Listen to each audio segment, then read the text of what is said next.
Wella. Man United is playing its fourth game under. Is it fourth? Second, third.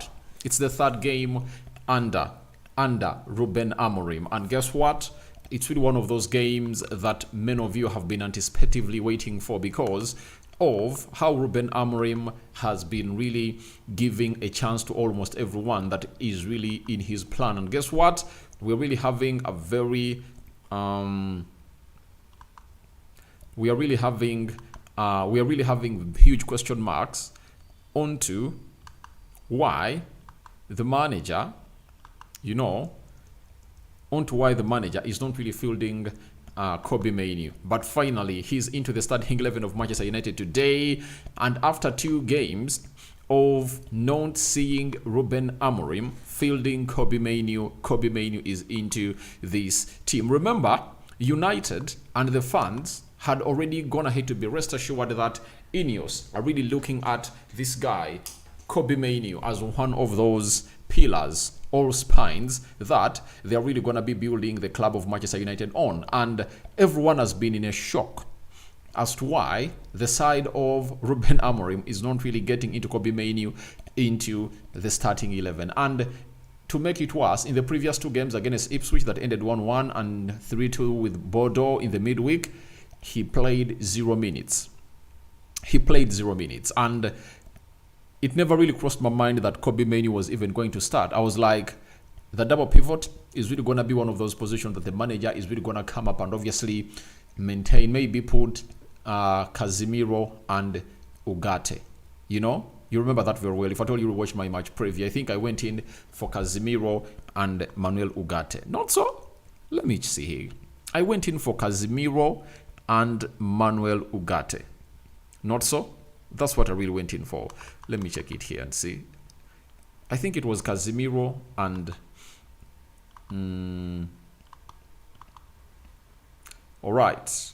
I went in for Manuel Ugarte and Casemiro. That is it.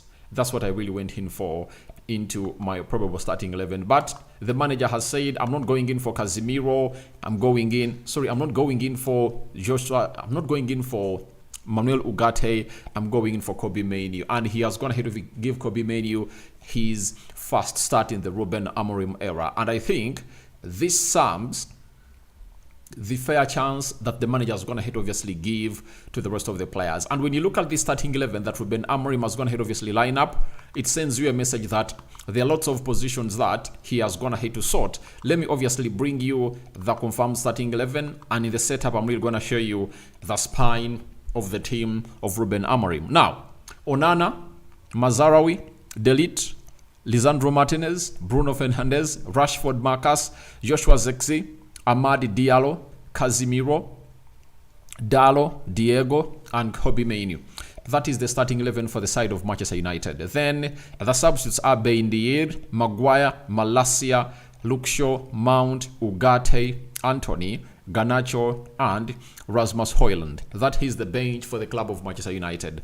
Then when we head to the starting 11 for the side of Everton, Pickford, Young, Tarkowski, Braithwaite, linked to Manchester United, Mielenko, Ghana, Dokore, Lindstrom, McNeil, Ndiaye, Beto.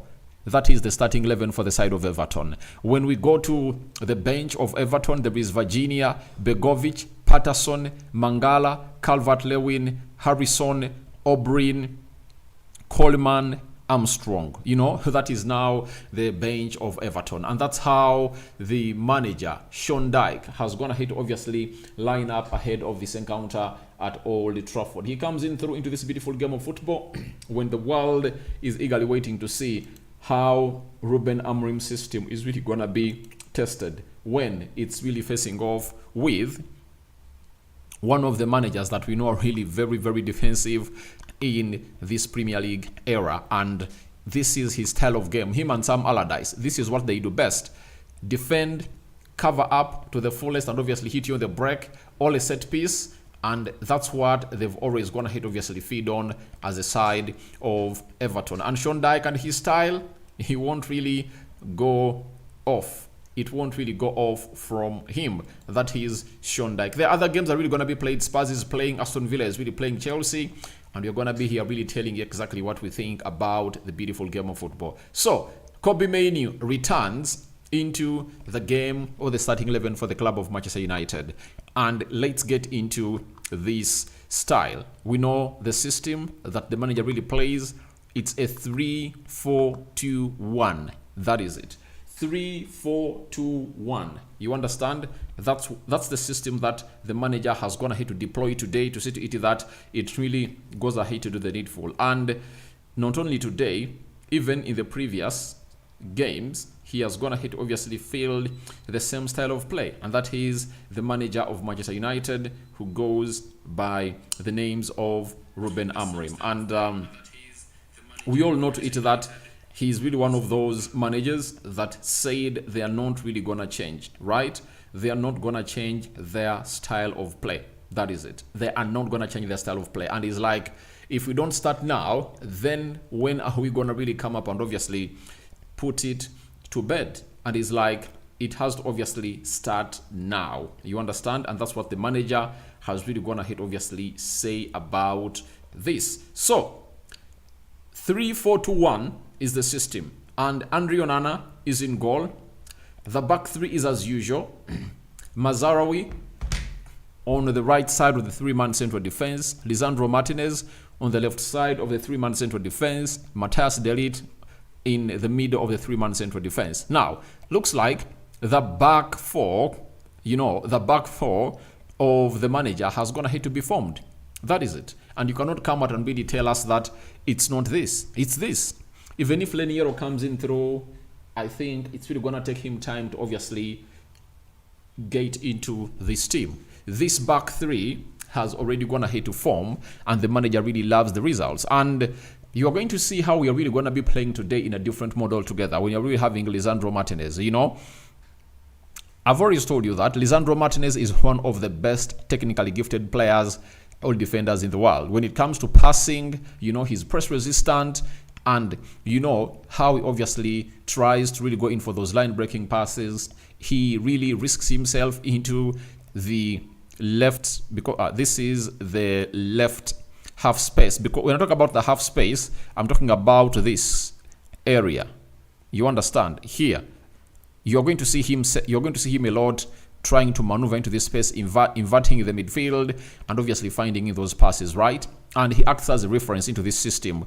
And you need to be having a defender that will obviously do the need for. Remember, in this system, they can obviously overload like a side of Lisandro Martinez and obviously play in this side, and then Lisandro Martinez will find a pass here in the middle to find maybe Bruno Fernandes or who, and obviously look for Amadi Diallo, who would have gone ahead obviously locate himself here. So when they're really passing on this side, you'll see to it that Amadi Diallo will obviously be this side alone. You get? And that's what they do. And the reason as to why the manager likes Mazarawi a lot is that he almost has the same abilities like Lisandro Martinez. Very press resistant, and he obviously does the best of his work into this area. So the same applies to this. When United is playing on the right, Diallo will obviously have to squeeze himself in. But in this case, because these players are not really press resistant, that is Marcus Rashford, you'll see Diallo inverting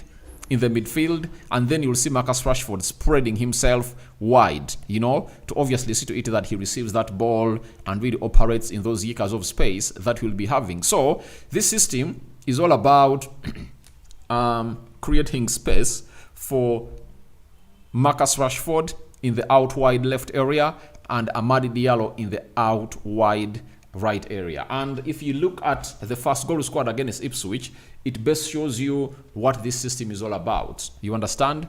It really creates overloads. And if at all it creates overloads on one side, to obviously create a blind side that is really going to be having yards of space for a player to obviously maneuver.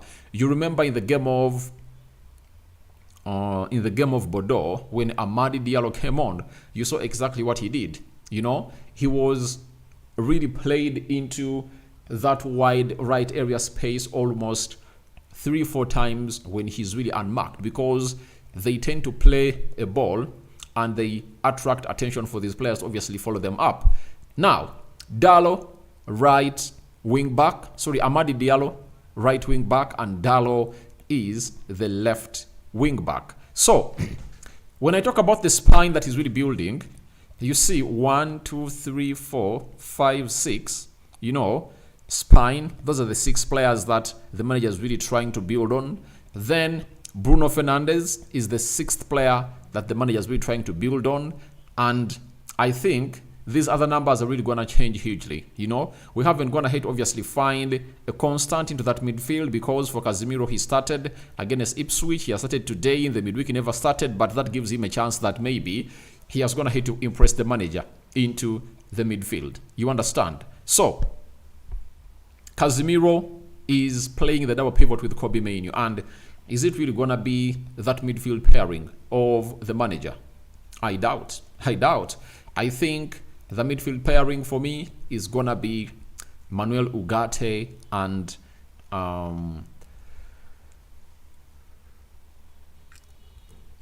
it's going to be Manuel Ugarte and Kobbie Mainoo, because for Kobbie Mainoo, we all know that he's really one of those people that is really going to put up into that double pivot.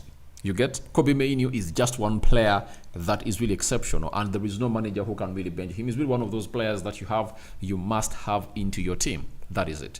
For Bruno Fernandes, this time around, he has been played as in the number 10 position, because in the game of Bordeaux, he was tried out into the double pivot, and he played with Manuel Ugarte. Marcus Rashford came off the bench against Bordeaux, but he started against Ipswich and is being played into the central attacking midfield area and is being played as a number 10. So in this system, we have 2 number 10s, Bruno Fernandes and Marcus Rashford. Joshua Zirkzee, obviously, leading the line. And in this system, I'm really having a thought that there is going to be an interchange between Marcus Rashford and Zirkzee. You might find Joshua Zirkzee dropping a lot into this area, and Marcus Rashford obviously coming to this area. I think that movement is really going to be huge in between these 2 people, and a lot of action is really going to be in between these people. But one thing I've going to like about the manager is he is a man that has going to hate to keep his word.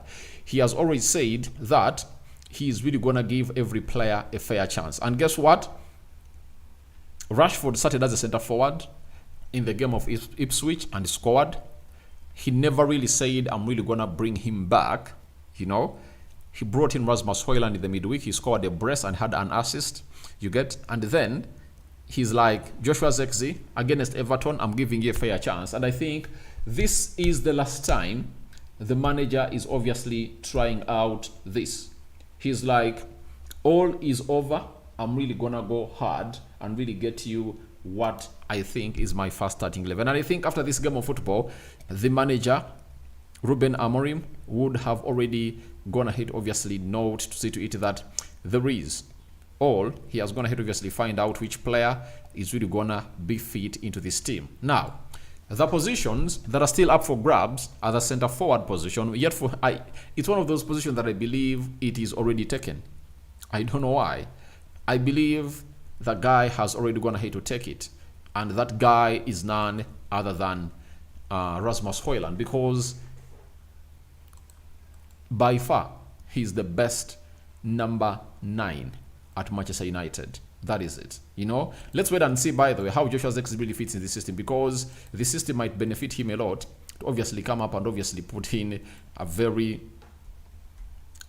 huge performance, and he might be one of those to be onto the score sheet, because the competition is really intense. You get? The competition is really very, very, very intense. At the club of Manchester United, we speak right now, when you are given a chance, you obviously have to do the needful. And I think he's the first manager to obviously come up and give every player a fair chance. That is it. I haven't gone ahead to see any manager coming to the club of Manchester United and obviously rotating in his first 3 games like this man has gone ahead to do. It shows you that there is some bit of class in everything that this man has always gone ahead to do, and I just love it.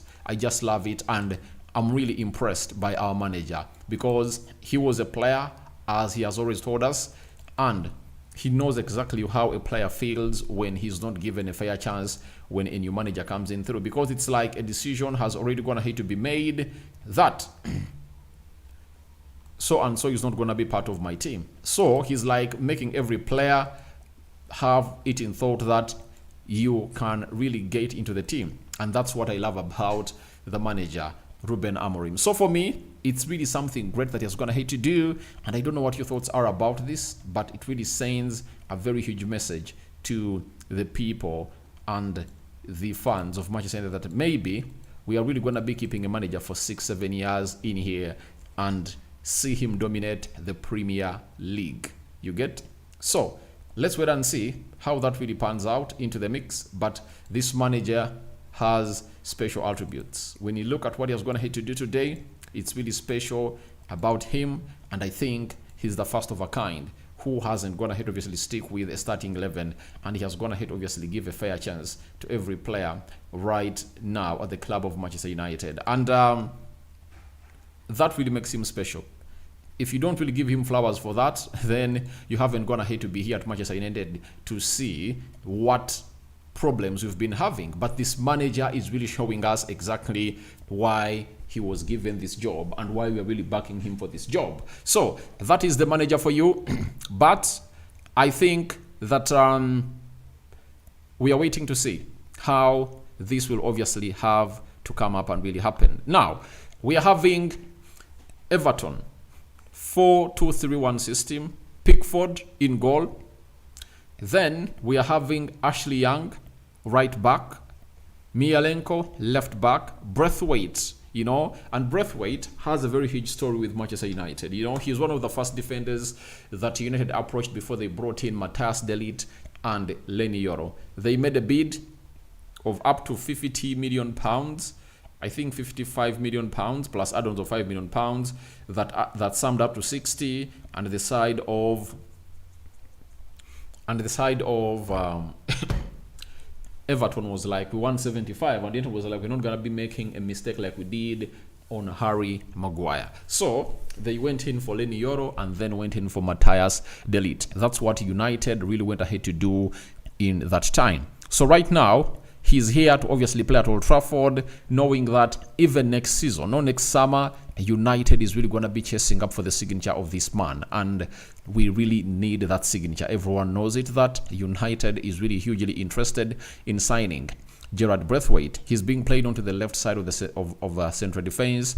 Tarkowski, the captain, deadly guy in set pieces. So we need to obviously keep a huge eye onto him. But they're going to be facing Joshua Zirkzee. And Joshua Zirkzee is very, very hard to mark because he's this kind of striker who is always very mobile, and his mobility causes lots of problems to very many people. Then Gueye and Dokore in the double pivot, obviously two African players with huge intensity, and they really have huge engines. And this is where Casemiro and Kobe Mainoo will be called to action, because however much you're playing at Old Trafford, we can be shocked by these people in here for you, because they really do a lot when it comes to really running into that midfield. They are energetic and they do what we call a box-to-box role. They can shoot from far, and we need to obviously be very much observant. Then McNeil is being played as a central attacking midfielder, and for him, he has gone ahead to score very many worldies this season. If you've been following Everton and the goals they've gone ahead to score, this guy has been really one of those that has gone ahead to obviously score spectaculars, from nothing. His swift left foot is really good at directing that ball with measured effort into the back of the net. We should really look at him.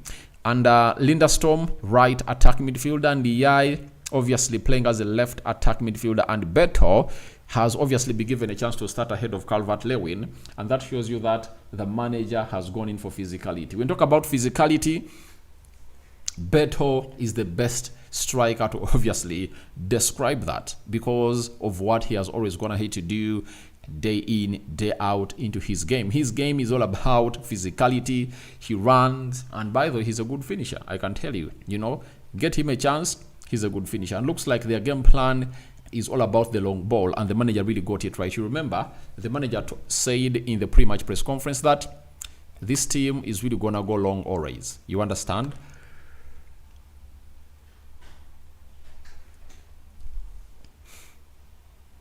And in the due course of them really going long, it's really gonna create very huge problems for the club of Manchester United. And he's like, we need to fight for the second balls, because if a team really goes long most of the times, there'll be fight for those second balls. You understand? Meaning that he is really well conversant with what the style of play is really gonna be like today. So we are waiting to see how the team really goes on, but I tell you, we need to win. We need to win today. I tell you, what we need to do is we need to win today.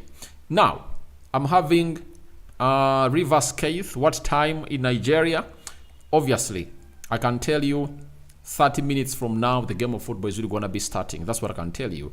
Then Chakwade Barnabas, it's a win for United. All right, thank you very much for watching through. Then Ziang Lungu, I see experiments up forward, but United without Diallo and Garnacho is like a lion without a single tooth. We will not do better. You remove Fernandes than Garnacho. I tell you, I cannot remove Fernandes for Garnacho. I tell you this. And let's obviously be honest. Garnacho started the previous 2 games, and the manager said a rotation is really gonna be key in what he thinks is gonna be one of the movements that we are really yet to see at the club of Manchester United. You understand? So let's give him a benefit of doubt, and let's obviously accept what the manager is gonna hate to do. Garnacho started in 2 games consecutively, and I think there is no reason as to why we should come up and obviously go ahead and obviously criticize him for that. Let's see whether the manager is right or wrong. That is the most important bit about it. So that is Lungu, but I respect your decision. Then Gordon Muhezi, Garnacho is selfish. Yeah, he's selfish, though in the game that we played against Bordeaux, he really went ahead, obviously put in some 2-3 crosses in the Tina's box area. They were not perfect, but why people are really calling him selfish in areas where he would have gone ahead, obviously look out for Rasmus Højlund or any other player next to him, he decided to obviously go for his selfish shot. Ali Guma, hello David.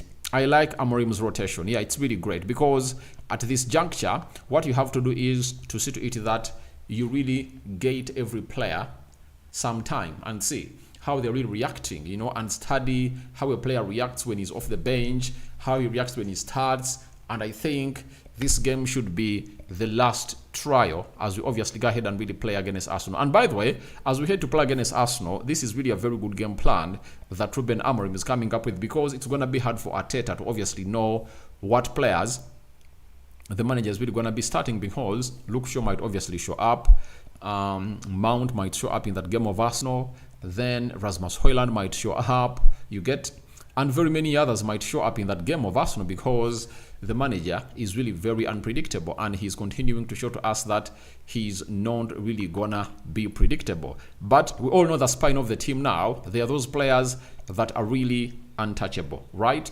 And those players are as follows. You understand? Those players are Onana, Mazarawi, Matthias de Ligt, Lisandro Martinez, Amadi Diallo, Dallo, Bruno Fernandes.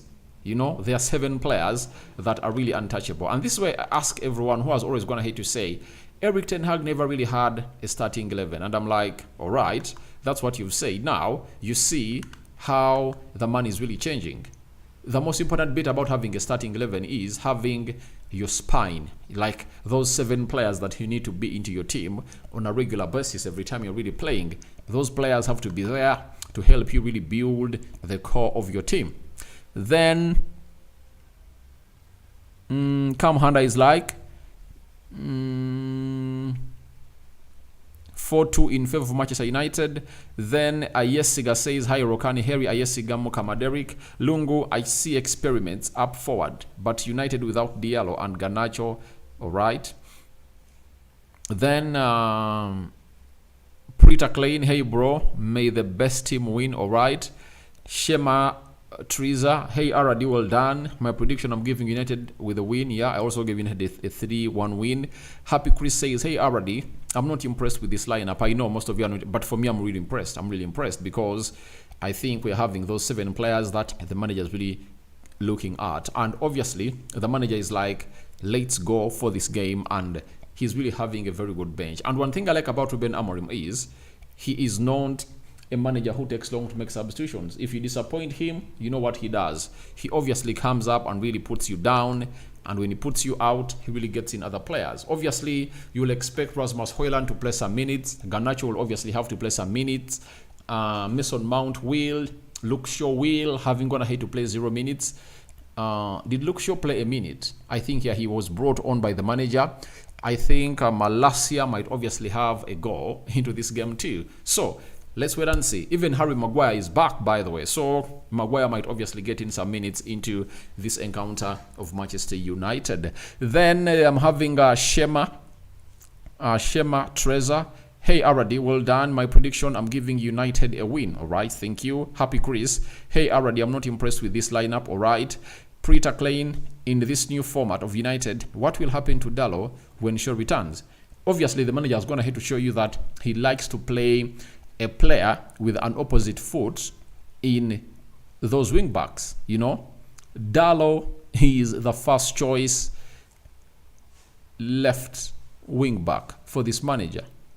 Amadi Diallo is the first choice right wing back for this manager. And you see to it that they are really given that role by the manager to do what they want. And even if Luke Shaw returns, he might find himself playing into the back three. You know, there is no way Luke Shaw is really going to be dislodging Amadi Diallo because of the qualities that Amadi Diallo really has when it comes to him and the ball. You understand? So don't think that Luke Shaw is really going to dislodge this guy. I tell you, he's not. He's not. Because in this system, Tyrell Malacia has huge chances to play ahead of Luke Shaw as a left wing back. Luke Shaw is going to be considered as a left back in the back three. That is it. I tell you this. But will my man Anthony get time to play under Amorim? Yeah, he got some minutes against Bordeaux. He played like 70 minutes. And the manager took him off, though he never really gave himself a chance. But I know games are really going to be coming thick and fast, and he might obviously play next weekend, you know, because in the midweek, I don't expect him to start when Manchester United is playing against, when Man United is playing against Arsenal. I think against Nottingham Forest, you might see Anthony starting because the manager will be like, I'm not going to be playing this guy throughout, but I think he might say, let me play Dalot there because Anthony never went ahead to impress. Gospel music. Aradi, since you are good at analyzing football, give us some tips for us who bet.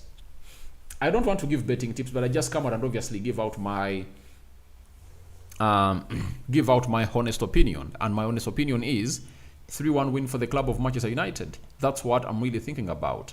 3-1 win for the club of Manchester United. And by the way, the lineup is showing us that Marcus Rashford is leading the line, Joshua Zirkzee and Bruno Fernandes are playing as 2 number 10s. You know, this is how the lineup has shown us here onto the screen of Sky Sports. So, you now know Rashford is the center forward and Joshua Zirkzee is being considered as a number 10 in this system. And I think this system best suits him. I remember hinting on it, and you people know it very well that I talked about it, that Joshua Zirkzee is really going to be finding himself into this team a lot. And with his abilities, he'll be playing ahead of Rashford and Garnacho because he's unselfish, and if he settles in this very well, he'll be a threat because he's good on the ball. One-touch football is what he really eats for breakfast, lunch, and supper. Johnny Biamukama, thanks brother. With this system, no more clean sheets, but we are to win the game. I think we can keep clean sheets provided these players obviously get suited into the team. That is it. If these players really get well into the team, we'll obviously see to it that we keep more and more clean sheets. But for now, keeping a clean sheet is really going to be hard. That's why my prediction was 3-1 in favor of Manchester United. Then Alfie Gibbs, I think we got used to the formation, and Ahmad is our best player. Obviously, Ahmad is really one of those that has gonna obviously put in a very big shift altogether, and no one really doubts what this player really has to do into this game of football. He's really good. I've backed him ever since he came in here at the club of Manchester United, and I tell you, I'm here to back him again. He's one of those players that I like to watch. he always keeps me on the edge of my seat when I'm really watching these games of football, and he's a special kind of player. So we wait and see how that really pans out. Then Imagine Seki says Man United 4, Everton 1. All right, thank you. Shema Treza, what I like from Amorim, he gives chance to all players. Yeah, you have to give chance to every player, and in the due course of giving chances to every player, you'll obviously find yourself in a position of really proving to the manager that you can. That is the most important bit of it all, right? Proving to the manager that you can really and really get into the team. Then we are having Mwanje Richard Huntington says, we have 9 matches in December. I'm happy for the rotation, and every player needs a chance. Obviously, 9 games. We all know to it that this is game number 13 in the Premier League, meaning that we are left with 6 games to end the season, meaning that we are left with 2 games into the UEFA Europa League and 1 game into the Carabao Cup. So let's wait and see how this is really going to unfold. And we're starting off December with a game of Arsenal, right? Then Imagine Seki, United 4, Everton 1, my prediction. All right, we are going to be returning here to obviously see what your predictions are and whether you guys really got it right. Mine is a 3-1 win for the club of Manchester United. Now, Ruben Amorim has talked to the media, and this is what he had to say about the starting 11 that he really went ahead to choose today. We pressed a lot against Bordeaux, and some were tired. So I definitely prefer fresh legs and different characteristics to make it difficult to analyze the opponent. So he's like, I keep rotating. Why do I keep rotating? Because I want to make it hard for the opponent to obviously come up with a proper plan to obviously affect our play at the side of Manchester United. So he's really very important. It's really very important to note about what United is really doing. And the manager is like, I want to be unpredictable. And that is really good of him. And Ruben Amorim added and said, we can count on the return of Mainoo, one of the best young players in the Premier League. Obviously, he is. And if you doubt it, then football is not meant for you. I really love everything that this boy really puts onto the pitch. Then Ruben Amorim and Joshua Zirkzee starting due to Everton is physical. Back for he said, that's a bit like it. He's not that typical 9, so you have to use his characteristics to create danger and win the game.